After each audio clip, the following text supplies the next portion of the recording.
Welcome. Our mission today is to do a comprehensive exploration of the sources surrounding the tragic 1993 murder of Polly Klaas. Hmm. This material is, of course, incredibly sensitive, but it is absolutely vital for anyone who's seeking to understand the fundamental systemic shifts that took place in American criminal justice. Right. And in child advocacy in the mid-90s. Absolutely. So we're approaching this subject with the utmost respect for the victim and, of course, for her surviving family. And that respect really informs our whole approach here. I mean, our goal is to move beyond just the devastating facts of the crime itself. Yeah.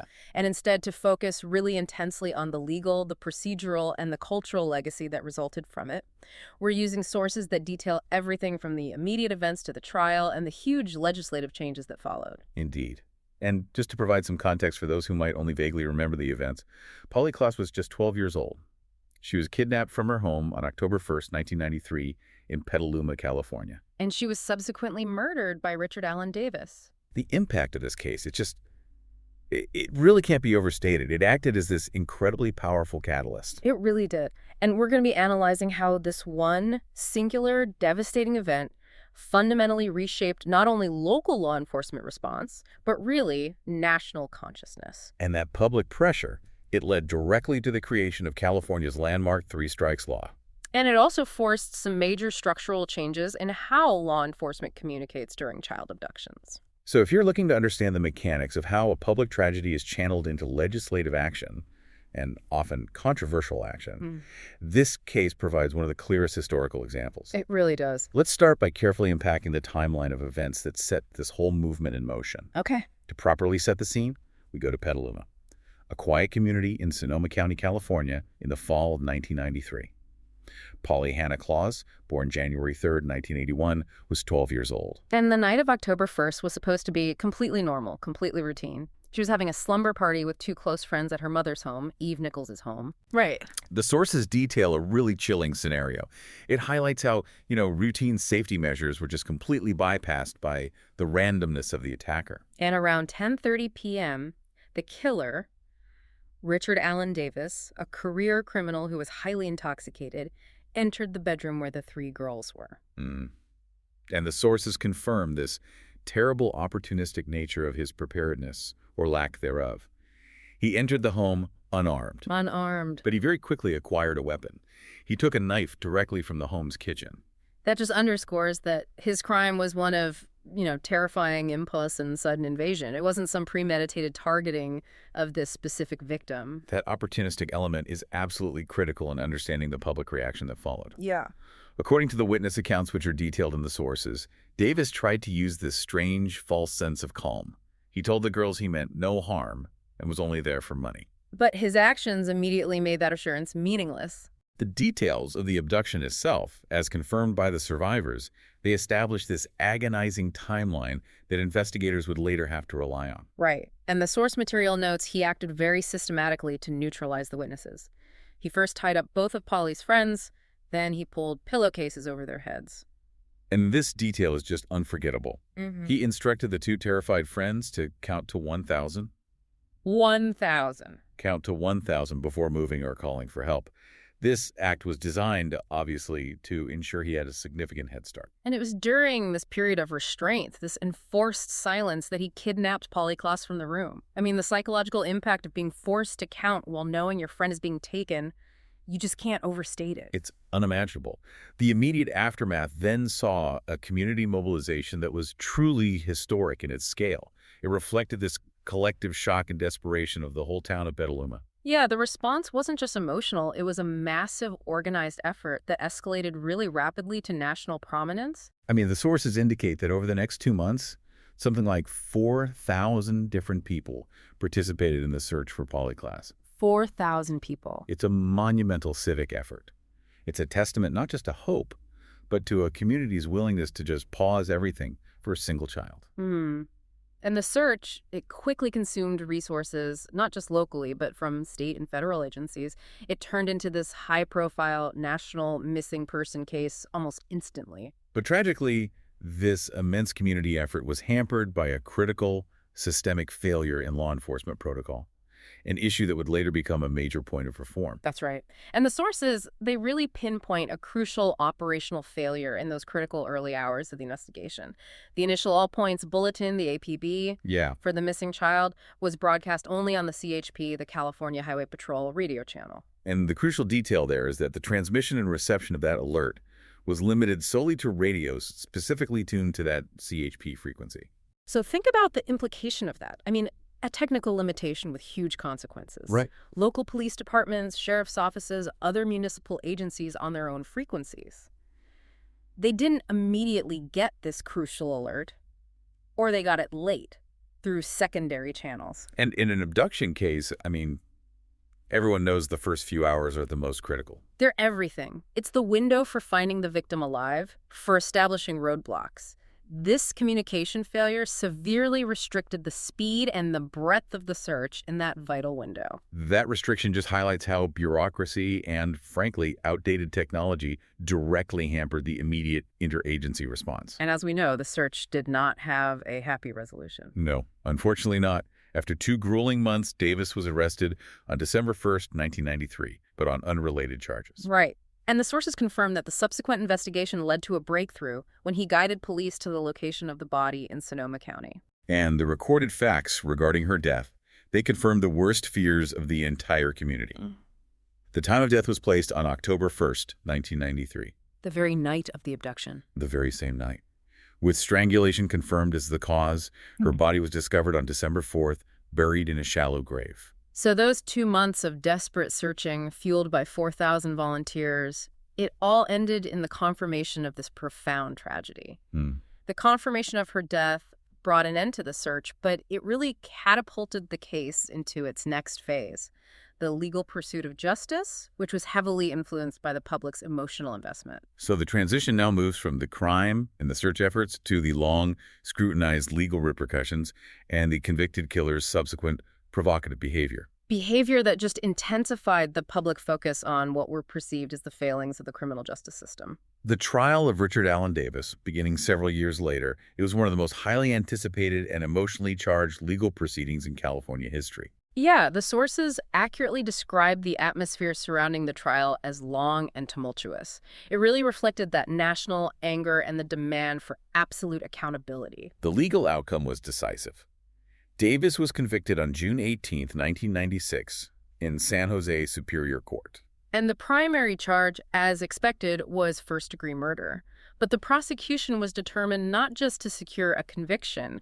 They wanted to ensure the severity of the sentence reflected the severity of the crime and the killer's history. And for the legal experts listening, the critical component here, the thing that really paved the way for the death sentence, was the jury's finding of 4 specific special circumstances. Right.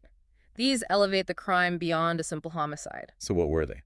The 4 special circumstances, and these are details recorded directly in the court documents, were murder committed during the commission of a robbery, a burglary, a kidnapping, and an attempted lewd act on a child. So finding all of those multiple circumstances was crucial in satisfying the legal threshold for capital punishment. Yes, and for demonstrating the prolonged, violent nature of the attack that night. And based on these findings, the jury returned a sentence of death. But the legal proceeding reached this kind of fever pitch during the formal sentencing hearing. This is when Richard Allen Davis chose to use the courtroom not as a place for solemn accountability, but as a stage for blatant defiance. And this specific incident is so critical to understanding the intensity of the public fury that fed into the legislative push that came later. So what happened? At his formal sentencing, Davis was captured on camera, extending both middle fingers at the courtroom camera. That image was it was everywhere. It was instantly circulated. It became a symbol of the killer's utter lack of remorse and his blatant disrespect for the institution of justice and for the suffering of the victim's family. And his provocation? It escalated beyond just gestures. The court transcripts record that he further taunted the family by making a disturbing, completely unfounded statement. Yes, he falsely claimed that Polly Klaas's final words before her death implied that her father had molested her. It's vile. And it's essential to understand this act as an intentional, malicious effort to inflict the maximum emotional damage on the family at the moment of his own condemnation. Right. And we cite this detail, as recorded in the source material, purely to highlight The extreme extent of his courtroom disruption and provocation. Absolutely. Without giving any legitimacy to the claim itself, it just cemented the public perception of him as this truly depraved individual who sought to hurt even while facing the ultimate penalty. That extreme behavior, it really ensured that any marginal public debate regarding his fate just height. It vanished. And the response from the presiding judge was extraordinary. It reflected the immense emotional pressure the court was under. That's a fascinating point about the judicial environment. I mean, it's rare to hear a judge express such personal intensity when delivering a formal sentence. It really is. It just underscores the unique public outrage surrounding this case. Judge Thomas Hastings formally sentenced Davis to death, but he added this powerful verbal condemnation. What did he say? The sources record that the judge explicitly told Davis that his disruptive and outrageous conduct in the courtroom made the decision to pass the death sentence significantly easier. Wow. That comment confirms that the killer's behavior wasn't just offensive. It had a measurable effect on the official perception of his potential for rehabilitation or clemency. And since that sentencing in 1996, Davis has remained on death row. The conclusion of the criminal trial really marked the beginning of a massive push for reform. The family, meanwhile, sought a final private act of remembrance. According to the sources, Klaas's body was cremated, her friends and her family scattered her ashes over the Pacific Ocean, Providing a final, necessary, and private moment of farewell after years of intense public scrutiny and pain. And with that trial concluded, the focus shifts entirely to the enduring effects of this case on policy and on public safety. The legal and social legacy of the Polly Klaas case is perhaps more profound and far-reaching than the trial itself. This event served as a fulcrum for massive change across three domains: victim advocacy, law enforcement procedures, and fundamentally, American sentencing laws. Let's start with the transition of Polly's father, Mark Klaas. He went from a grieving parent to this incredibly influential public figure. He channeled his unimaginable grief into structured, enduring action. He became a tireless and highly visible child advocate in the wake of the murder. And this shift wasn't just symbolic, it was institutional. He established the Polly Klaas Foundation, which was originally known as the Klaas Kids Foundation. And this organization, it was built to provide immediate support and assistance to parents of other kidnapped children. It essentially created a structured resource where previously there had been only chaos and desperation. The foundation's work has been very concrete and specific, reflecting the needs that they identified during the search for Polly. This included providing resources like child identification and fingerprint kits for parents, Right. lobbying vigorously for the widespread implementation of the AMR alert system, which was still really nascent in the 1990s, It was, yeah. and mobilizing trained search volunteers for other high-profile cases. His personal tragedy created a nationwide infrastructure for proactive child safety measures. His role became central in the national dialogue about child safety. The sources list his extensive media presence on major programs like Larry King Live, CNN Headline News, Nancy Grace. He effectively used the visibility of his daughter's case to advocate for systemic change, becoming recognized as an authoritative voice on safety policy. He fundamentally changed how the public discusses missing children. And moving from advocacy to procedure, the case exposed and corrected a vital practical failing in law enforcement communication that had likely cost critical time. Right. We discussed the technical failing earlier, but the specifics are important to really understand the reform. The initial All Points Bulletin for Polly was broadcast only on the California Highway Patrol, the CHP, channel. At the time, that meant most municipal police departments were not routinely monitoring it.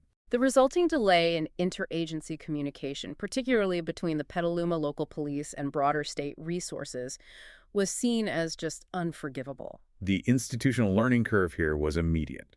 Post-case, this communication structure was completely overhauled. The radio system was upgraded, and emergency bulletins are now broadcast on all police channels through a centralized 911 dispatch system, or its equivalent, across the state. And that guarantees immediate, widespread dissemination of crucial information to every patrol car. It corrected the procedural flaw that may have hindered the initial time-sensitive search. This single policy change has likely saved lives by ensuring law enforcement can act as a single, coordinated unit in an emergency. These reforms were crucial, but perhaps the most enduring and certainly the most controversial piece of legislation spurred by this case was the Three Strikes Law. Absolutely. The fact that Richard Allen Davis was a repeat offender, a known criminal with previous convictions for kidnapping who had been repeatedly cycling through the penal system. Mhm. It created this overwhelming public demand for a law that would ensure he and others like him would never be released again. And the political reaction was rapid and forceful, spurred by that public fear and anger. In California, the Three Strikes and You're Out Act was signed into law on March 8, 1994. Just months after Polly's body was found. Just months. The source material confirms that this case is widely recognized as the single most important catalyst for the establishment of the Three Strikes Law. And this law fundamentally changed sentencing in California. It mandated exceptionally harsh sentences, often life imprisonment, for a third felony conviction. Right. Regardless of the relative severity of that third felony, the idea was simple and very appealing to the public. Incapacitate career criminals. If you strike 3 times, you're permanently removed from society. But the policy itself, it quickly became a source of intense debate and criticism. And this is crucial for our listener to grasp. While it was intended to target violent career predators like Davis, its broad definition of what constituted a strikable offense led to significant long-term and sometimes unintended consequences.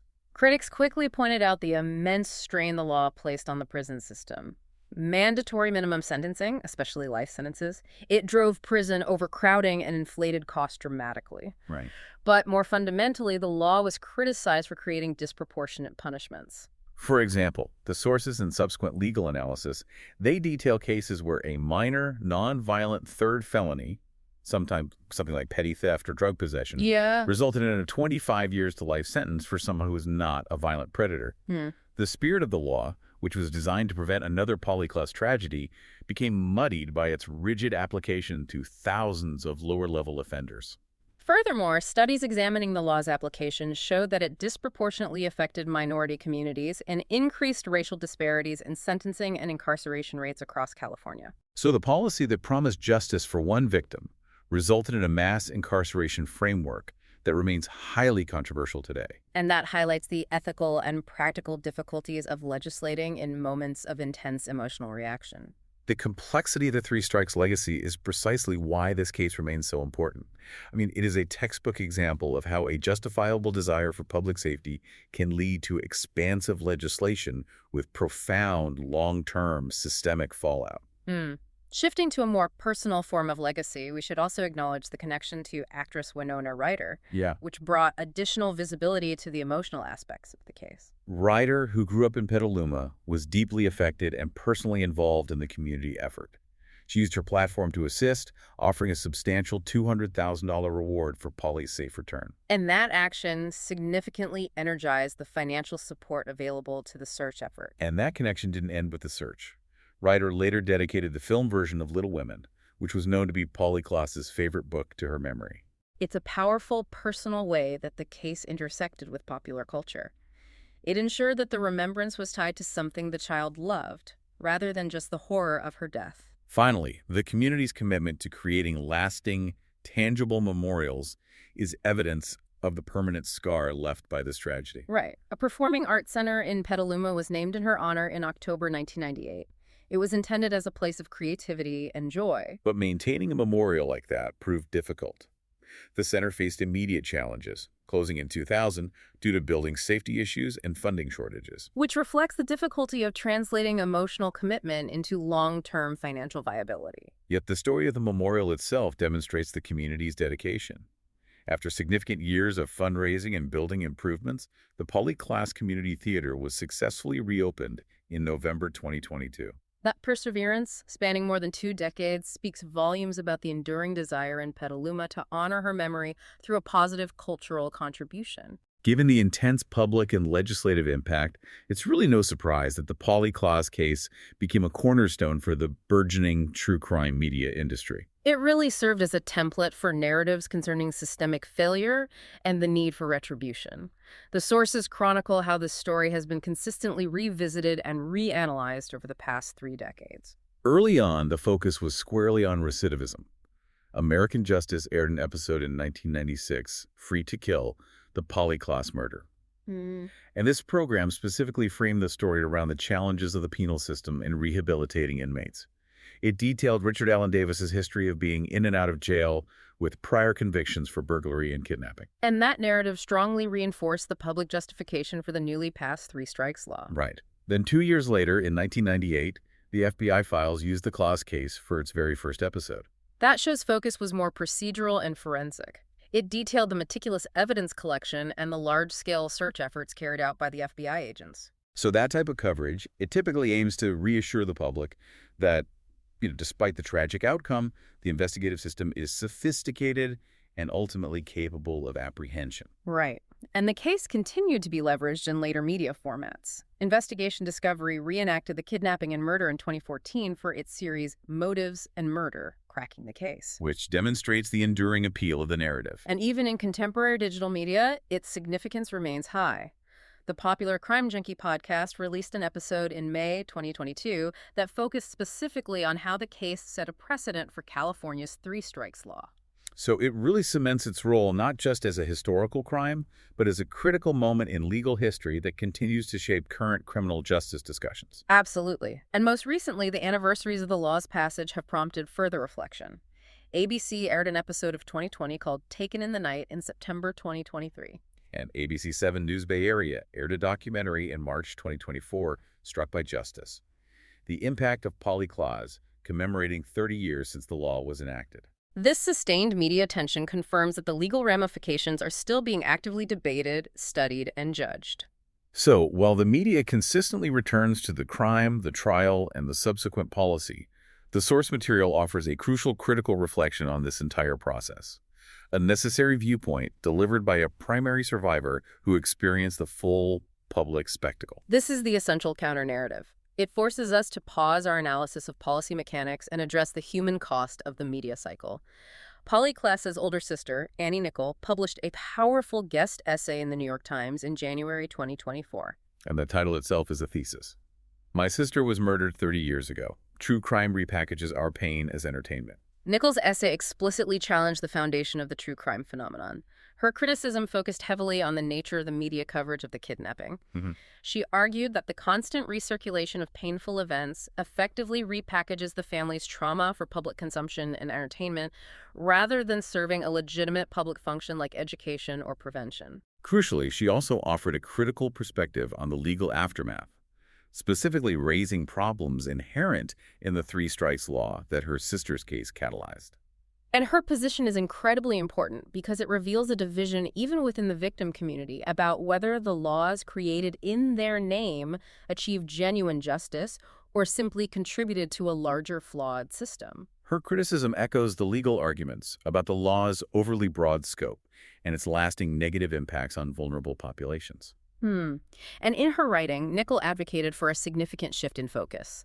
She appealed to media and the public alike to be more attentive to helping survivors heal, rather than perpetually reinvestigating and narrating the trauma for commercial benefit. Her viewpoint is a necessary injection of reality into any analysis of this case's legacy.